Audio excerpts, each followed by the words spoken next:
जय हिंद दोस्तों, कैसे हैं आप सब। स्वागत है आपके बार फिर से। देखिए एसएससी जीडी में 20-20 क्वेश्चन आएंगे हर सब्जेक्ट से, मैं आपको बता दूं। यानी कि कुल मिलाकर 80 क्वेश्चन है, घंटा सिर्फ एक है। और इस एक घंटे में आपको 80 क्वेश्चन करने हैं। आपको सबसे ज्यादा समय कहाँ लगना है, देखिए लॉजिकल समझिए। लॉजिक ये है कि आपको सबसे ज्यादा समय जो लगता है मैथ और रीजनिंग में लगता है, ठीक है। हिंदी और जीएस में आपको समय नहीं लगता है। हिंदी और जीएस में जो आपको आता है वो आता है, नहीं आता है तो नहीं आता है। अब आप तुक्का मारने के लिए सोचने बैठ जाओ तो वो बात अलग है। मैथ और रीजनिंग में आपको सोचना पड़ता है, समझना पड़ता है, कैलकुलेशन करनी पड़ती है, तब जाकर आप एक टिक लगाते हैं। तो यानी कि सबसे ज्यादा समय आपको मैथ रीजनिंग में लगने वाला है। आपको प्रैक्टिस भी मैथ और रीजनिंग की सबसे ज्यादा करनी है, ठीक है। हिंदी और जीएस को आपको केवल रिवीजन करना है और मैथ और रीजनिंग की प्रैक्टिस करनी है, क्वेश्चन लगा लगा कर देखना है। मैं आपको बुक बताता हूं हर किसी सब्जेक्ट की। देखिए 1 घंटा आपके पास है और उस 1 घंटे में आपको अपनी पूरी परफॉर्मेंस दिखानी कि आपने 2.5 से 3 महीने क्या पढ़ा है। और मैं मानता हूं कि 2.5 से 3 महीने इनफ होते हैं एसएससी जीडी के एग्जाम को क्लियर करने के लिए। 2.5 से 3 महीने अगर आपने अच्छे से मेहनत कर ली, 7 से 8 घंटे आप पढ़ लिए, तो आपका सिलेक्शन कोई रोक नहीं पाएगा। मैं चलो आपको बुक बताता हूं। सबसे पहले तो आप मैथ पर आ जाइए। मैथ में आपको 18 से 19 क्वेश्चन करने ही करने हैं। बहुत लोगों का मैथ वीक होता है, ठीक है। तो आप दूसरे सब्जेक्ट में अच्छा स्कोर करिए अगर आपका मैथ वीक है। अगर आपका मैथ वीक नहीं है तो 18 से 19 क्वेश्चन तो आपको डेफिनेटली करने ही पड़ेंगे। इसमें 1/4 नेगेटिव मार्किंग भी है, ये बात भी ध्यान रखना। आपको 28 से 19 क्वेश्चन आप करते हैं तो उसके लिए देखिए आप SD यादव सर की बुक ला सकते हैं, राकेश यादव सर की बुक ला सकते हैं, किरण पब्लिकेशन की बुक ला सकते हैं, RS अग्रवाल की बुक ला सकते हैं। इनमें से अगर आपके पास कोई भी एक बुक है, मैं नहीं कह रहा कि आप सभी बुक लाइए, केवल एक बुक लाइए और उसको ऐसे रट डालिए।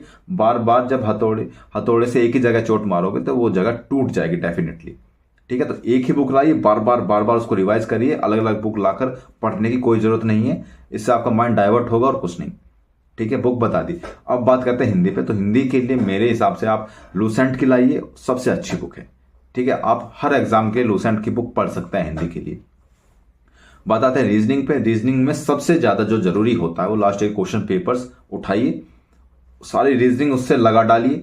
आपको पता चल जाएगा कि आप कितने पानी में, आप कितने क्वेश्चन उससे कर पा रहे हैं, और उसी से आपकी सारी प्रैक्टिस हो भी जाएगी आपकी रीजनिंग के लिए। फिर भी अगर कोई बुक लाना चाहता है तो मास्टर पब्लिकेशन की बुक आती है, उसको लेकर आइए, या फिर किरण पब्लिकेशन की आती है वो ले आइए। बहुत सारी बुक्स आती है मार्केट में रीजनिंग की, तो आप वहां से ला सकते हैं।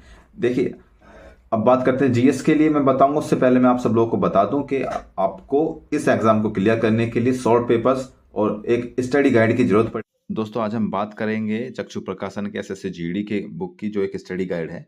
इस स्टडी गाइड में क्या क्या आपको सुविधा मिलती है, देखिए इसमें एक तो आवश्यक जानकारी मिल जाती है, सिलेबस मिल जाता है, और आपको इसमें हर चीज, हर टॉपिक कवर किया जाता है इसमें। जैसे करंट अफेयर्स है, रीजनिंग है, मैथ है, जीएस है, हिंदी है, इंग्लिश है, हर चीज कवर किया जाता है। इसमें 5 तो प्रैक्टिस सेट दिए गए हैं। देखिए जैसे 10/1/2023 में जो क्वेश्चन पेपर हुआ था उसका प्रैक्टिस सेट दिया गया है, शॉर्ट पेपर्स दिया गया है। और इसमें सबसे खास बात यह है कि हर एक क्वेश्चन को वेल एक्सप्लेन करके इसमें दिया गया है। तो इस तरीके से संपूर्ण स्टडी गाइड आपको मिल जाती है एसएससी जीडी के लिए। आप इस स्टडी गाइड को खरीद कर अच्छे से तैयारी कर सकते हैं। इनकी स्टडी गाइड के साथ साथ आप इनका एसएससी जीडी का प्रैक्टिस सेट भी खरीद सकते हैं, जो कि मैं आपको स्क्रीन पर दिखा रहा हूँ। ये बहुत अच्छा प्रैक्टिस सेट है और आप इससे पढ़ करके अच्छी तैयारी कर सकते हैं। आप सब लोग उस स्टडी गाइड को ले लीजिए, शॉर्ट पेपर्स को ले लीजिए। अब बात करते हैं जीएस की। तो जीएस के लिए लूसेंट की बुक सबसे अच्छी बुक होती है। ये एक सदाबहार बुक है, और अगर आपने इन चारों पांचों, ये 5-6 बुक हैं केवल, और 5-6 बुक आपका भविष्य बदल सकती है अगर आपने बहुत बेहतर तरीके से इसमें तैयारी कर ली। लोगों को पछाड़ना है ना, तो उनसे तेज दौड़ना पड़ेगा, उनसे ज्यादा मेहनत करनी पड़ेगी।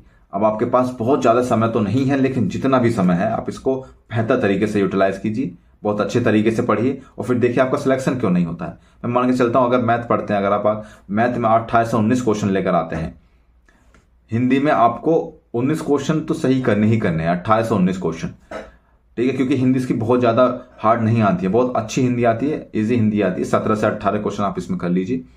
जीएस में 12 से 13 क्वेश्चन कर लीजिए, क्योंकि नेगेटिव मार्किंग भी है, ठीक है। और रीजनिंग में तो आपको पता ही है कि 17-18 क्वेश्चन आपको करने ही करने हैं। तो कुल मिलाकर इतने क्वेश्चन आपके हो जाएंगे, कोई आपका सिलेक्शन रोक नहीं पाएगा।